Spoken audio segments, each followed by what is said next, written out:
All right, ladies and gentlemen, welcome back to an episode of Delayed Offside with always the three constant members, the three make You it the say this most after you members. just missed last episode. Yeah, but what was my record last year, Ryan? I had missed the least amount of episodes out of all of us last year. That is true. So Yes. I think I can miss one and not care. And besides, it's really more of a knock on Sanjay, who misses all the time and then acts like it's nothing when he's like, oh, look, I'm here. It's like normal. And it's like, no, it's not. You being here is abnormal. Anyways, now that you've got me dealing with my trauma, welcome back to an episode of Delayed Offside. Like, click, subscribe. Feel free to reach out over Twitter, Instagram. Trying to think what else we have on. Yeah, those kind of the big ones, really. Yeah. Facebook, I guess, but I mean, we don't really use that one as much. YouTube's the big one. Oh yeah, YouTube is the big one. Yes, yeah. Probably the one that you're watching this on as you watch it. Good for you. Yeah. All right, with that, we're going to start out with a couple bits of note here. So one of the big things that occurred this week was actually around the Ottawa Senators. Now, everyone at the start of the year was like, Ottawa is going to be a good team. Ottawa is going to be a great team.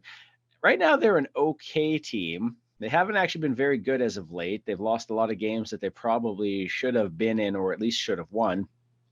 And it kind of came out that the team was going to go up for sale. Now, when the previous owner, Eugene Melnyk, passed away, it was bequeathed to his daughters, I believe. They were left with the team.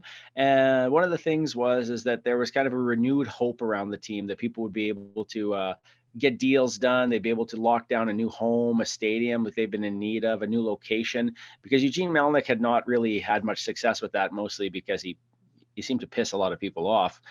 And finally, there was kind of like a renewed optimism around the team. But lo and behold, the team is for sale.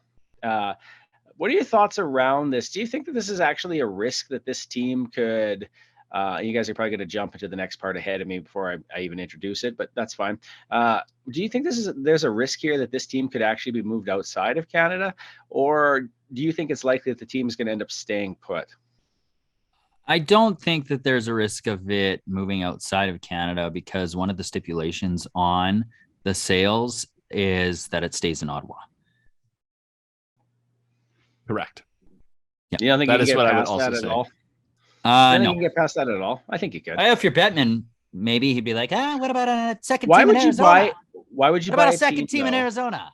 We don't. Why would you buy a team though? I wish I could mute you. So. But what about a second team in Arizona? Brian, are you recording? You just.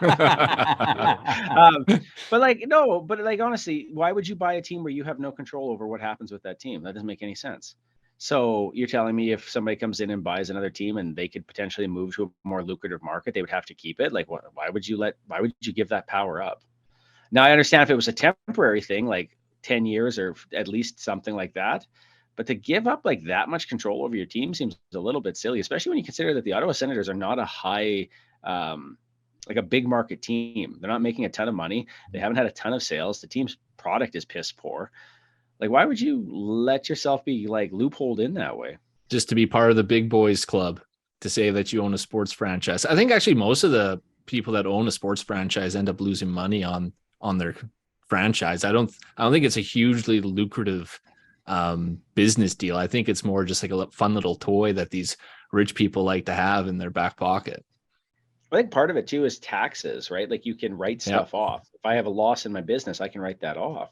Absolutely. But it does open other markets and so forth. And as much as Adam hates Arizona and Coyotes fans particularly, there is a big piece there that the owner hate Arizona, and I don't hate Coyotes. No, if you came to Barron's bachelor party, Adam, you would love Arizona much more, but you chose not to come to the bachelor party. I like the Coyotes. You didn't develop that here.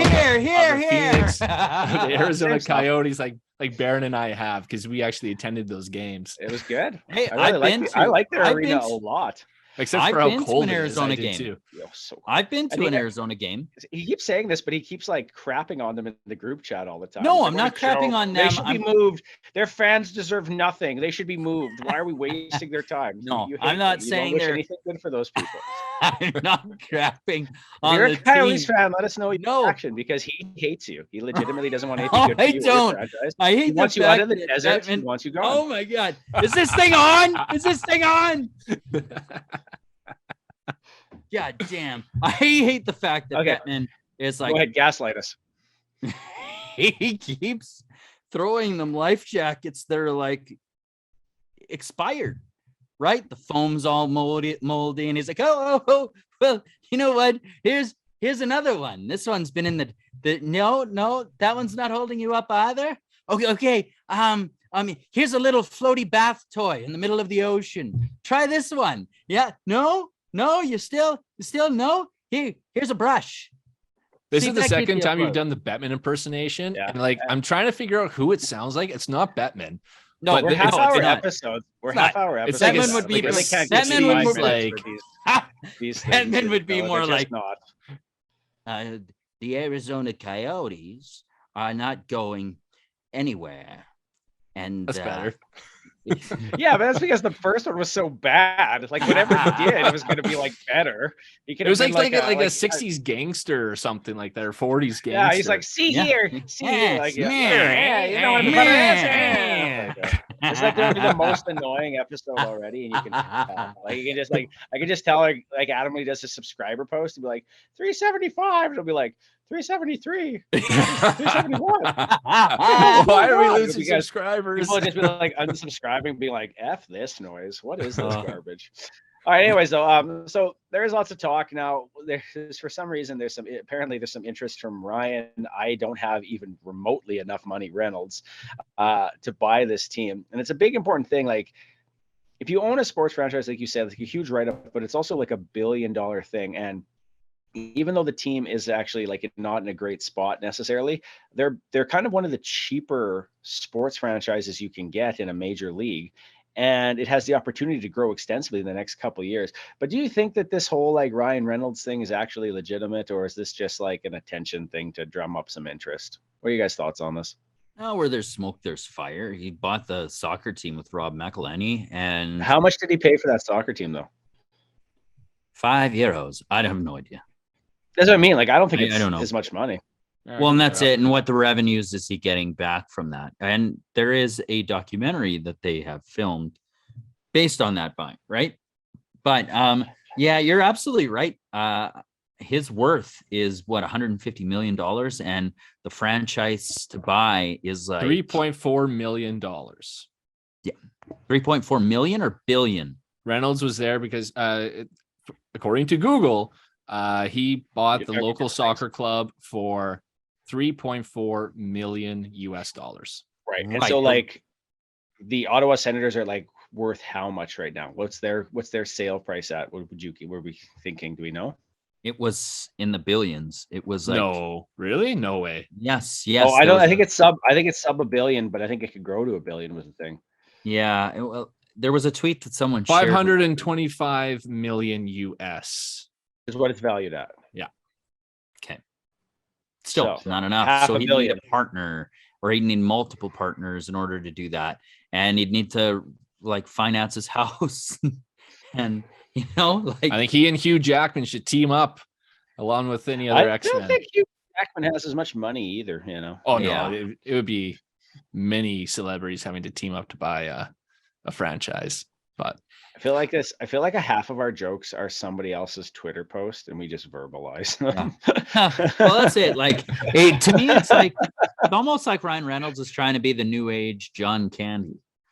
Yeah. Well, he did make a killing off of buying that soccer team because he gets streamed from that documentary. Yeah. Like you said, like if it goes bad, it's a tax write-off. If it goes good, you make money. Like it's kind of one of those weird things, but it has been very lucrative for them to buy that soccer team. I just don't know that the Sens are necessarily the same type of thing. Like you were talking a huge difference in operational budget. Like you were trying to do transportation. Things were so bad at one point that the previous owner yelled at arguably the best player in their team's franchise's history about like charging them for an Uber ride. And that's why he's not there anymore. Right. Like, there's just, I don't know. Like, I do think it is. It's an expensive thing to run. So it's just, to me, it seems like it's more of a quirky thing. You're like, oh, is this possible? But I just don't see it happening. He's got to have some big, powerful, rich Hollywood, producer friends or something like that he's going to team up with. Obviously, he's not going to be able to buy it by himself. which person in Hollywood owns a sport team, like a big scale sports team? Because it's usually like oil tycoons or like people who own giant crap tons of like real estate and stuff, right? Like it's generally never producers or people like that. Well, Disney owned the Ducks at one point in time. Yeah, very rarely and for cheap. Back Yeah. in the day, it was like a $20 million entry fee. I don't know. I'm sorry I'm crushing your dreams, okay? Like, I'm sorry. I just don't see it happening. But I can tell like you're just like, well, Disney wants it. Like, okay, all right. I'm sorry, Ryan. I am not knowledgeable enough to be able to respond or retort at all. So I'm just going to shut up. If the Ottawa Senators were to move to a different location, where would be the best place? And it can't be in Canada. I was going to say Saskatoon, Saskatchewan. Well, if I had my say, I would move them immediately to Arizona. We have a rich plethora of fans.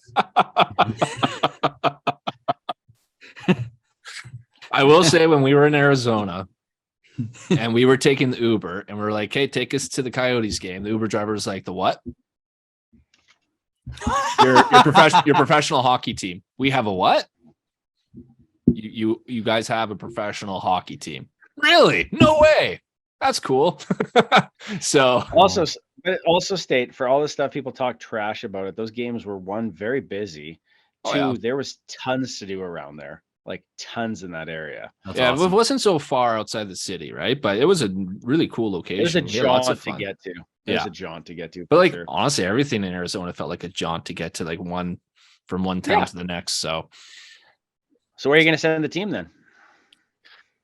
Houston, not Canada. You said not Houston. Canada. I guess like probably Kansas City or Houston. Those are the two other big U.S. names that I keep hearing. I think Kansas City makes a ton of sense. I think Houston makes a ton of sense too. It sounds like there's someone who wants a team in Houston, so that's a big part of it. But also, some of this stuff's like 10 years old, and then we still talk about it. So you're like, okay, is this actually relevant anymore? I don't know. But I hate Ottawa. I hate them, but I don't want them. I don't want to see them move. Like I want there to be a Battle of Ontario still. I want that history to continue to grow. So I'm hoping they stay. Pretty one-sided the last while. In the playoffs, it's been one-sided, but it's still fun to beat them up. And fair enough. That's a fair point. Wow. Now on to bullying. You say bullying? Bullying. No, we're jumping to something else. I go in the order that it's in the list. Okay, that's on good. you guys. I have. Actually, if you take a look at the jersey I'm wearing today, it actually kind of connects to two different points that are going to be made during this podcast. One, we're going to talk a little bit about the Winnipeg Jets, who've actually kind of had a little bit of a resurgence in the last little while. And there was, like he just pointed out, it was a debate very early on amongst us whether Hellebuyck would actually have a resurgent year. Would he still be an elite goaltender, or had he been so overplayed that he has happened? What are your thoughts on his start so far this year? And do you think he's going to be able to maintain it throughout the season, or is this just start of like a good goalie about to be worn out over a long season? What are your thoughts? We'll go with you, Ryan, to start. First off, I don't even know why it was a debate at all at the beginning of the season if he was going to be elite or not, because he was elite last year. Like, I understand his save percentage was down. It was an average 910, but you have to understand he played behind a terrible Winnipeg defense. And if you were looking at goals saved above expected, it's the same defense. It's exactly. I know it's the same defense. I know it is. But when you looked at goals saved above expected, which really is the more useful stat in showing how well a goalie is playing, he was still top 10 in the league last year. This year, he's really carrying the team. Like you said, the Winnipeg Jets are winning games, but I would say it's really Hellebuyck's winning games. Offensively, the team's below average. They're 20th in the league in goals for per game. Like Kyle Connor, who had 47 goals last year, is stuck at 2. He's snake bit. He is suffering. Yeah. Nikolai Ehlers is injured. Josh Morrissey, of all people, is leading this team in points. So offensively, he's doing well, actually. He's doing great. He's doing really well. But usually you don't want your defenseman to be leading the team in points, and that's what is happening in Winnipeg. And then defensively, this team is still bad. Like, they're 29th in the league in 5-on-5 expected goals against per 60. Like, they gave up a lot of high danger chances. So, why are they winning? It's Hellebuyck, because they're goaltending. He has a 936 save percentage. He's second in the league in goals saved above expected. He is elite. Do you think though he's going to be able to keep this up all season? I bet you'll see that save percentage start to drop a little bit just because the defense is so bad. But I bet you his goals saved above expected will still remain top 10 like it was last year. But you didn't answer my question.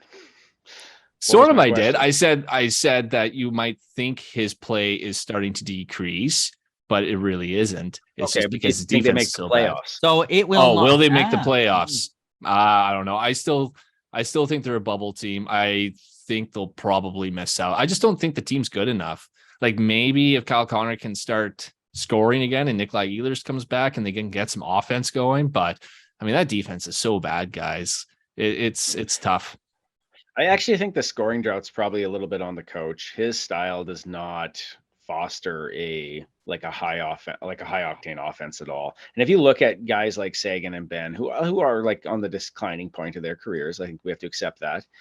But they were so unoffensive, like they could not produce under him. Like they just really couldn't. It was like a very tight knit couple of chances organization, but they just really killed offense. Like offense died there for a long time. So, but at least there, like the defense was still pretty solid, right? Like Winnipeg, not so much. Like they give up a lot of high danger chances. They just don't have the big guns in the back. And like Morrissey's having a great offensive year, but just not enough talent on the back end there.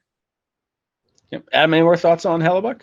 Yeah, he's got a 2.09 goals against average, and I don't think that's going to be sustainable for the rest of the year with that defense. But that's just me. Yeah. Fair enough. I don't know how that sound was. It scared the crap out of me. That I was like, what is that? Yeah, you heard it? Yeah. I was like, what is that? I don't know idea. Anyways, but that's just kind of the way things are. The other reason I'm actually wearing this jersey is this was the style of jersey the Jets wore when Keith Tkachuk was named captain of the Winnipeg Jets. And as of late, his son has been in the news for some of his dirtier plays. Now, those of us who are used to like the Battle of Alberta are kind of aware of how much of a rat Matthew Tkachuk can be. However, he kind of like did something that wasn't rat. I guess it's rat-like, but it was more like crappy person or crappy player style move. And that was during the game against the LA Kings. He stuck his stick into the mask of goaltender Jonathan Quick, and this caused essentially like a huge brawl because Quick like snapped. And you see the overhead footage, he's like standing there and he just reaches it through and slides it into his mask. And so it's a really dangerous play. Like it's a play where you could seriously injure someone and their career. And everything else. And I don't understand the thinking there. But as the wheel of justice has turned, he has ended up with a 2-game suspension and losing roughly $100,000 for it. What are your thoughts on the suspension? Is it enough? Should it be farther? And is this one of those things? Are we going to have a situation like we did in Calgary where his teammates become sick of the antics? What are you guys thinking? Absolutely.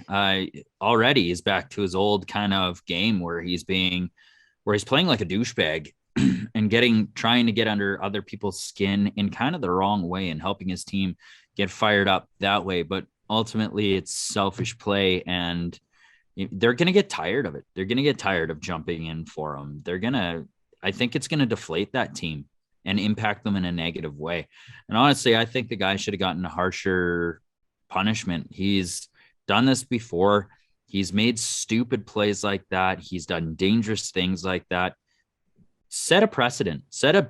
Give him a bigger fine, like $100,000 to a guy that's making what? Millions and millions and millions. Was that like a deal with the NHLPA as to how much they can fine? I think it comes off as a percentage of your paycheck, and because he's making a certain amount, his works out to be $100,000 over 2 games. So he's making roughly $50,000 a game. So that's one box seat. You got to sell a game to mellow it out. Really get those numbers up. What are your thoughts there, Pilon?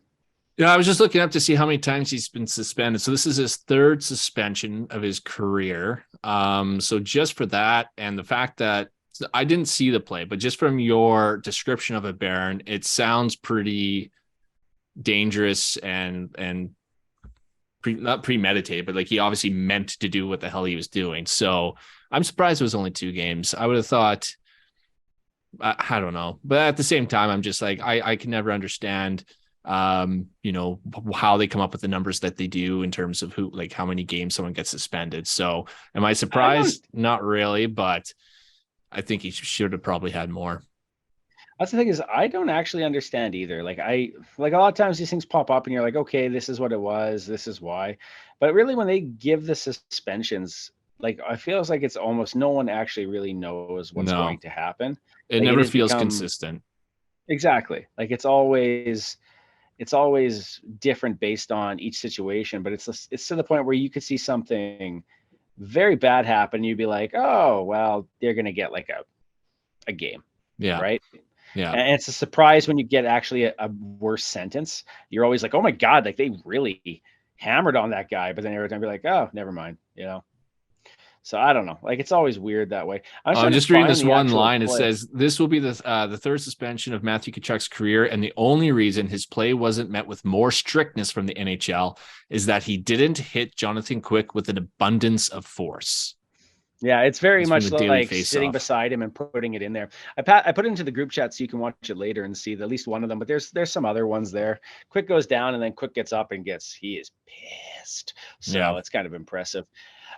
Yeah, like what did you think this one should be? How long do you think for a play like where you're intentionally standing there, putting your stick in a goalie's like mask like that? Is that the reason to do it, or is it because it's like? Did you put the actual play in the Twitter chat? Yeah, like that's the Matthew Tkachuk one. Okay, you go ahead. It's hard to see that angle, but if you look, you should be able to find other angles. Okay. If you go scroll down below, there'll be another one in there, or I'll just share it to you real quick and you can see it as well. But you can see how it kind of happens. Adam, how many games do you think this should be? Or do you think this is just a little bit of a reaction because give the punk 5? I see. Give him 5. He's trying to be sneaky. He's trying to be like he's doing it in the wrong way. And exactly, he could end the guy's career. They even said that could be a career-ending injury with the eye, right? Like, not okay. Yeah, I get the whole force thing. Like there was no swing of the stick or anything like that. There was no. Someone hits him, though. Someone hits him. That stick's going in a different direction. It could really hurt. I think because he was just doing something like an asshole, really. And it could have been worse. Like that's the problem is like, oh, you know, you didn't actually hurt someone, so you're not going to get hit with too hard of a suspension. Like why not be preventative and not base it off if someone's actually injured or not, and just the play itself. I just think with his history, with that just being a really shitty thing to do, like I would say at least 3 games, I would think, but I don't know.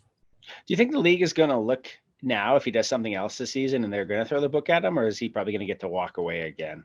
No, I'll get to walk away again. Just the way it is. It's a joke. Yeah, unless he did that exact same play again. Well, let's say he does like a hit from behind on a guy. Right. Do you think they throw the book at him more than this, or is it just out the same? I don't know. Like I always argue that it should be taken into, and I think they say they take into account like, you know, the past history of suspensions in a certain amount of time, but I think that had more to do with the fines and not like the actual amount of games suspended. Right. If I recall correctly from last year, I think it should be that it's almost like, you know, if you get, you know, into an accident, it's your fault or something, and then you have like another traffic violation within a certain period of time. Well, now it continues to add up on your driver score and affects your, you know, how much it'll cost for you to renew your license. It should almost be like that, in that, you know, if you have a suspension again within a certain period of time, well, no matter what, you're going to get an additional so many games because it's within that certain time frame. And then it continues. So let's say if like your first suspension is like 1 game.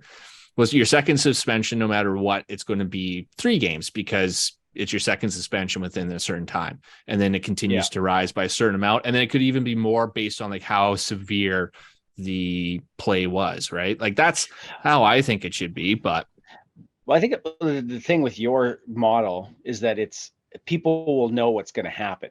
Exactly. And I kind of wonder if the league doesn't want that, if they want it to be like just open, because then it's like, let's say, and I'll use them. Let's say Connor McDavid gets a suspension. You're like, well, he deserves to be suspended, but I don't want to suspend him for too long, like Right. if you build in a set criteria, you sometimes Yeah, but then it doesn't leave have you to open to follow it. as much criticism, right? Because I mean, everyone's always criticizing the board of crap. What are they called? The board of governors, player safety. Yeah, player safety. Player safety. They're always getting bombarded with criticism because there is no consistency in their decision making. Like you might see one play on the ice and the guy gets a fine, and then you see the exact same play on the ice and the guy gets like a 5-game suspension. Like it doesn't make sense. Does them getting critiqued affect them at all? Not really. It's really more us that's annoying. It doesn't annoy them. Oh, I know. Like they don't care. But I think if they did care, probably step in. But I don't think they do. That's why no. I don't think. I think Bettman likes how things are run and the way that the decisions are made, and so he has no want or desire to change things. And until there's a change in management at some point, you're not going to see it. But I mean, you see other leagues where like they're super transparent with their decision making. Like even with refereeing, you'll have a breakdown of the refereeing calls, and they'll openly say like, yes, this ref missed this call and this call. This is why. You don't see that in the NHL. Everything's very hush hush behind closed doors. It's because we like to keep our emails very on lockdown. Like your character changes every time. And besides, you should show that was like a little bit of like the emperor, like a little bit in there. You should show more respect to a guy who's helped grow the game, has helped been very successful in its growth of revenue since the time you were there, and helped get them through the dead puck era. It's kind of disrespectful of you, Adam, to show so little care. The reason your team still exists in Canada is because of Gary Bettman. You don't want to admit it, but it's true. Thank you, Baron, for coming to my rescue. I will send you a Christmas card in the mail.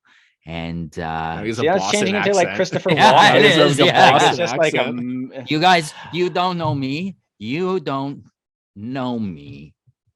We're getting closer to the end. I see there's actually a timer popping up, so we're going to have a couple more things to hit.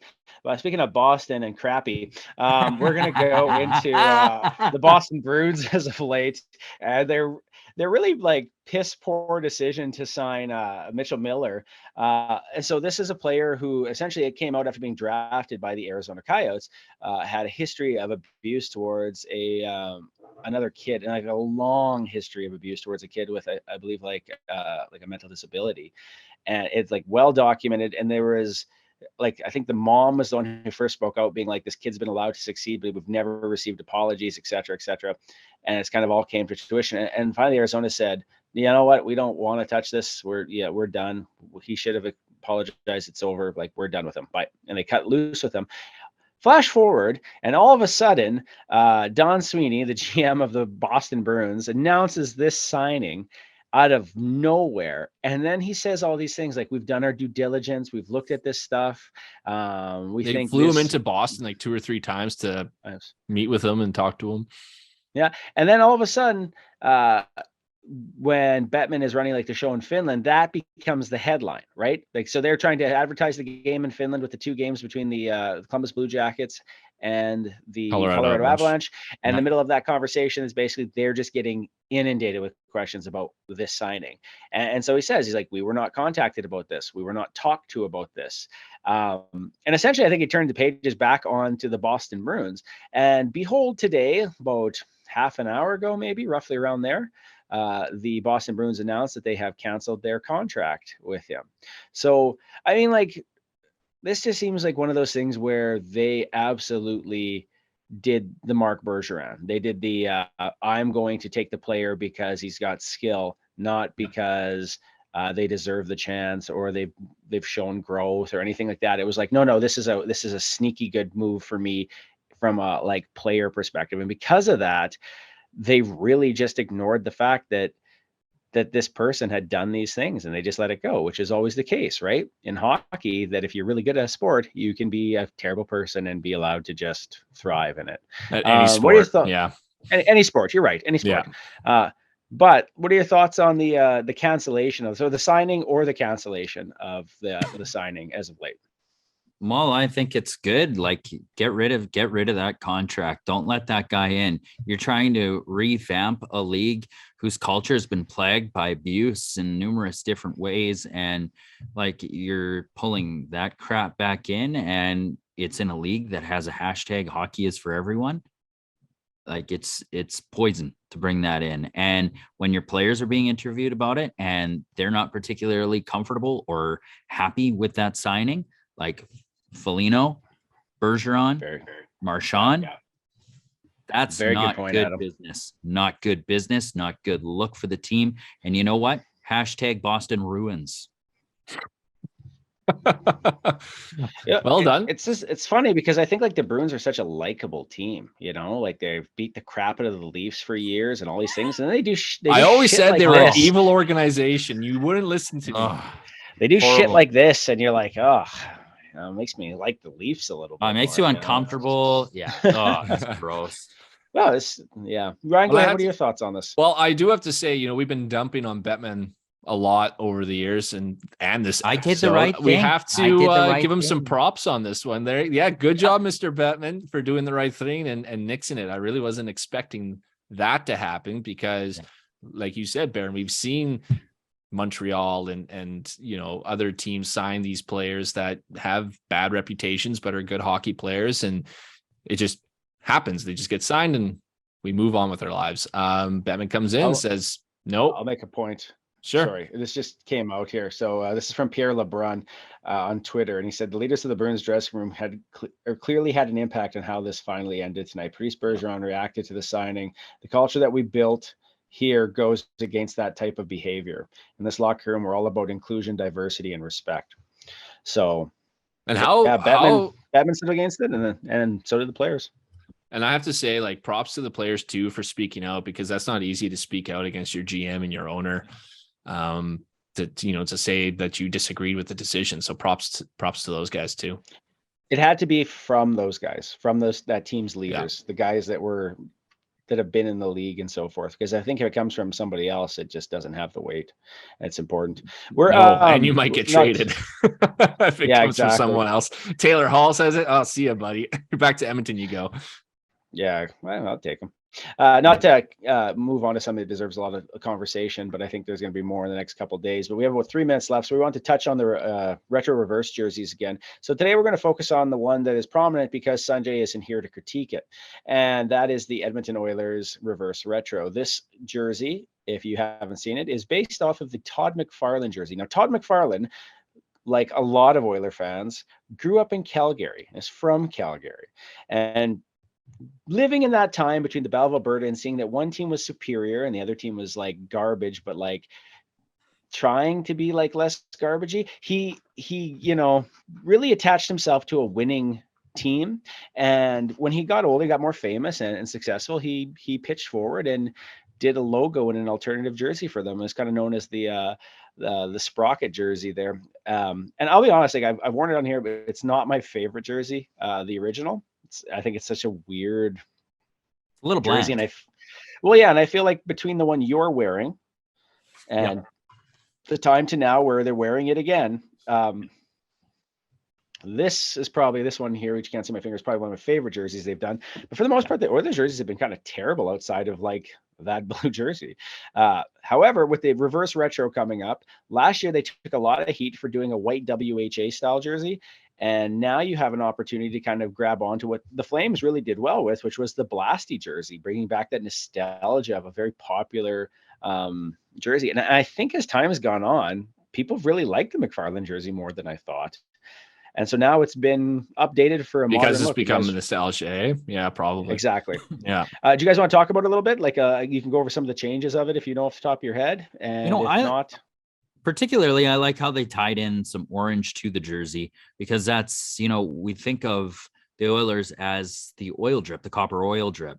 And that, to me, when they put the oil drip in there and some of the highlights on the arms, it looks a little better to me. Do I think they could have done better? Absolutely. But I think it's a brighter take on that jersey.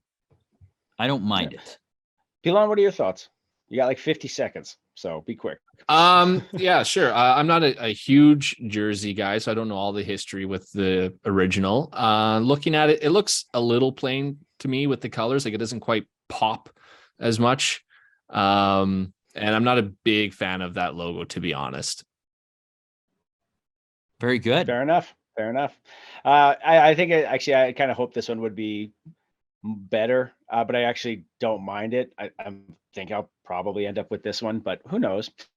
With that wraps up our reverse retro. Hopefully when you edit that little clip, you can throw pictures of it in or something. But like, click, subscribe. Thanks for listening this week. As always, I'm Baron. I'm Adam. I'm Ryan. And there's no Sanjay. So keep listening. Like, click, subscribe, share. Reach out to us on Twitter, Facebook, Instagram, and mostly YouTube, because that's home. Delayed Offside.